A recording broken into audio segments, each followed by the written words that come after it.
Hello, and welcome back to my 7-part documentary on the making of The Hitchhiker's Guide to Vana'diel. In these short documentaries, I wish to outline some of the techniques I used to evolve the film, as well as the history behind the project. In this section I'll be discussing the music created within the movie, along with some sound effects used. You can find a link to the movie as well as the full movie soundtrack in the description. Just to touch on my background here, I cannot read music. Neither can I play a musical instrument. I had hoped to learn the keyboard and purchase one that plugs directly into the computer, something that didn't last long. After playing around with the program Magic Music Maker, I discovered that I could place notes onto the timeline and play around with the order to generate sound. I spent quite a few hours on YouTube learning some basics on chord progression and writing in set keys. For the first few tracks I followed these rules close and produced some of the better sounding tracks. I'm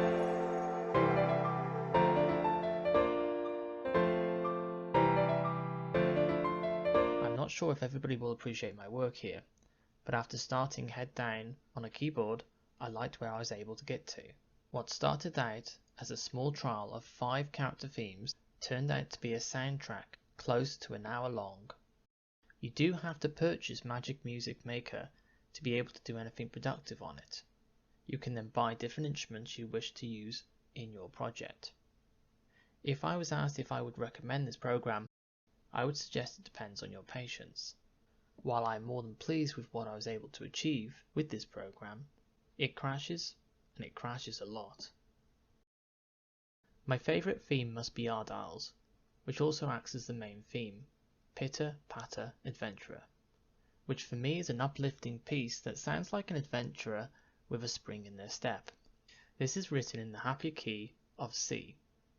I started Ardahl's theme, like several others, with piano only, focusing on the melody before breaking up the track to allow different instruments to perform separate parts.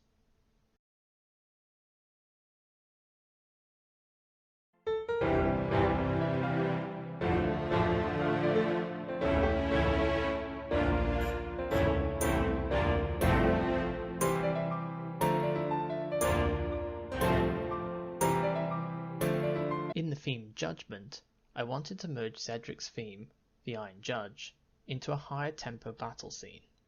There are more than 20 instruments playing in this theme, and they are timed around the actual battle itself. As the choir sections play out, the characters are performing their limit-breaking moves.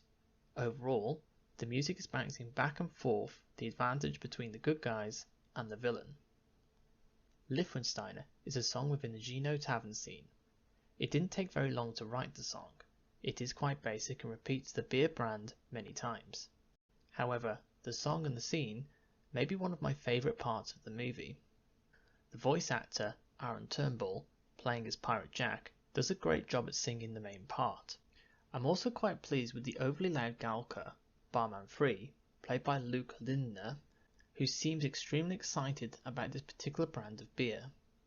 Snakes and Flames' rock theme is played out during the battle on the airship. Like in Judgment, this is a merge of the RMT theme, Snakes for Hire.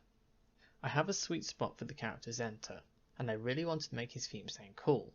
For me there was no substitute for the electric guitar. Following the Starlit Path was perhaps a deeper theme and is used for Naz Shari. This has 3 variations and is used in the slower moments of the movement to add emotional weight. I'm also quite fond of Cedric's The Iron Judge theme. This powerful theme has a slow build-up before delivering quite a catchy chorus.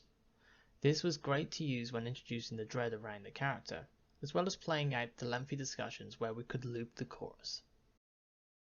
Magic Music Maker has a variety of effects that I use to create most of the sound effects. These work best for the button menus, fire and thunder effects. I could also record sounds myself, for example the footsteps, pickaxes, sword clashes, and even the shotgun cocking, which is from my Final Fantasy VIII Gunblade. For anything I could not generate myself, I would use a website called SoundSnap. You must pay a subscription to use the sounds within their library. From here you can search for thousands of sounds artists have either recorded within the real world or computer generated. While it may be obvious where certain sound effects are placed, you may not notice the more subtle ambience given to most settings. scenes like Gustafsburg with a heavy wind effect, and the Highlands with a meadow background.